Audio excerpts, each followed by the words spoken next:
Happy weekend po sa ating lahat. Ako si Benison Estareja. Patuloy pa rin ang mga paulan sa malaking bahagi ng bansa dahil pa rin sa iba't ibang weather systems. Dito sa may extreme northern Luzon, meron pa rin shear line o yung linya kung saan nagtatagpo ang malamig na amihan at mainit na easterlies. Itong easterlies o yung hangin galing sa silangan, nagpapaulan din po in some areas of Luzon and Visayas. Habang dito sa parting Mindanao, merong Intertropical Convergence Zone or ITCZ na siya nagpapaulan. Ito naman yung linya kung saan nagtatagpo ang easterlies at ang hangin galing dito sa may southern hemisphere. Base naman sa ating latest satellite animation, wala po tayong namamataang bagyo sa paligid ng Philippine Area of Responsibility at makakaapekto sa ating bansa hanggang sa susunod na linggo. Ngayong araw po, mataas pa rin ang tsansa ng ulan sa may eastern section of Luzon dahil pa rin yan sa shear line at easterlies. Kabilang ng Batanes, Cagayan, Isabela, pababa ng Aurora, and Quezon, meron tayong minsang malalakas na mga pag-ulan at mga thunderstorms, kaya't pag-ingat pa rin sa posibleng mga pagbaha at pagguho ng lupa.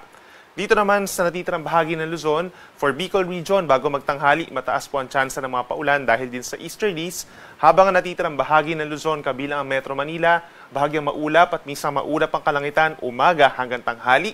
Then pagsapit po ng hapon hanggang sa gabi, madalas makulimlim ang panahon at aasahan din po yung mga pag-ulan na usually nagtatagal lamang po ng 1 hanggang 2 oras. Sa Metro Manila, possible yung mga thunderstorms or mga pag-ulan between 2 to 5 p.m. gayon din sa mga nalalapit na lugar dito sa may Central Luzon and Calabarzon. And the temperature range is from 24 to 32 degrees Celsius, so medyo mainit sa tanghali, habang dito sa may Cordillera Region, kabilang ang Baguio City, may kalamigan pa rin between 16 to 23 degrees Celsius.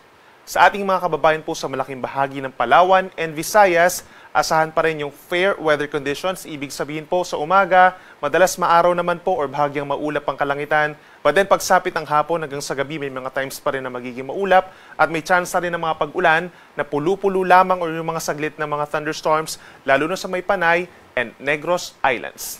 Sa malaking bahagi ng Visayas, kabilang ang Metro Cebu, possible ang temperature sa tanghali between 31 to 32 degrees Celsius. At sa ating mga kababayan po sa Mindanao, dahil sa Intertropical Convergence Zone o yung tagpuan ng mga hangin, asahan ng mataas na tsansa ng ulan sa may southern portions, kabilang na ang Davao Region, Sarangani, magi dito sa may Surigao del Sur and Zamboanga Peninsula, asahan po ang mataas na tsansa ng mga paulan at minsan malalakas po ito, kaya't mag-ingat din sa mga baha at landslides at lagi tumutok sa ating mga advisories. Some areas of Mindanao, bago magtanghali, mataas din ang tsansa ng ulan, kabilang na ang Basilan, some areas dito sa may Lanao Provinces, Maguindanao Provinces, Misamis Occidental at natitirang bahagi pa ng Soc-Sargen, may mga pag-ulan na po na minsan malalakas, and the rest of Mindanao is partly cloudy to cloudy skies for today, kasang sasamahan pa rin ng mga pulu-pulong mga paulan, pagsapit po ng hapon at gabi, kaya make sure po na meron pa rin dalang payong. Temperature naman natin dito sa Zamboanga City and Metro Davao, posibleng umabot hanggang 32 degrees Celsius pagsapit ng tanghali. Sa ngayon po, wala tayong nakataas na gale warning or banta sa matataas sa mga pag-alon dahil mahina po ang northeast monsoon. Medyo maalon lamang dito sa may extreme northern Luzon hanggang 2.8 meters and then eventually po bukas, mas hihina yung mga pag-alon natin sa malaking baybayin po ng ating bansa. Then pagsapit naman ng Monday hanggang sa kalagitnaan ng susunod na linggo, aasahan naman yung mga pag-alon dito sa may northern Luzon dahil sa pagpabalik ng northeast monsoon or hanging amihan doon. At para naman sa ating 4-day weather forecast, by Sunday, asahan pa rin yung halos katulad na weather conditions as today, naiiral pa rin yung shear line dito sa may norte, kaya mataas pa rin ang tsansa ng ulan sa may Batanes, Cagayan, Isabela, Apayao at yung mga nearby areas pa dito sa may northern and central Luzon. So make sure pa rin na meron dalang payong. Habang ang natitirang bahagi ng bansa dahil sa easterlies, bahagyang maulap pa rin at minsan maulap ang kalangitan at sasamahan pa rin po ng mga pulu-pulong mga paulan at mga pagkilda at pagkulog. Then pagsapit naman po ng Monday hanggang sa kalagitnaan ng susunod na linggo, February 17 hanggang 19, lalakas po muli yung amihan hanggang dito sa may Central Luzon. So may mga areas na magkakaroon ng mga makulimlim na panahon at mga light to moderate rains, kabilang na dyan ang Cagayan Valley, Cordillera Administrative Region, at lalawigan ng Aurora, and possibly pagsapit po ng Wednesday and Thursday, maulan na rin po sa may Quezon and Camarines Provinces. Kahit mag-ingat din po sa banta ng baha at landslides, the rest of Northern and Central Luzon, may mga isolated light rains lamang and partly cloudy to cloudy skies.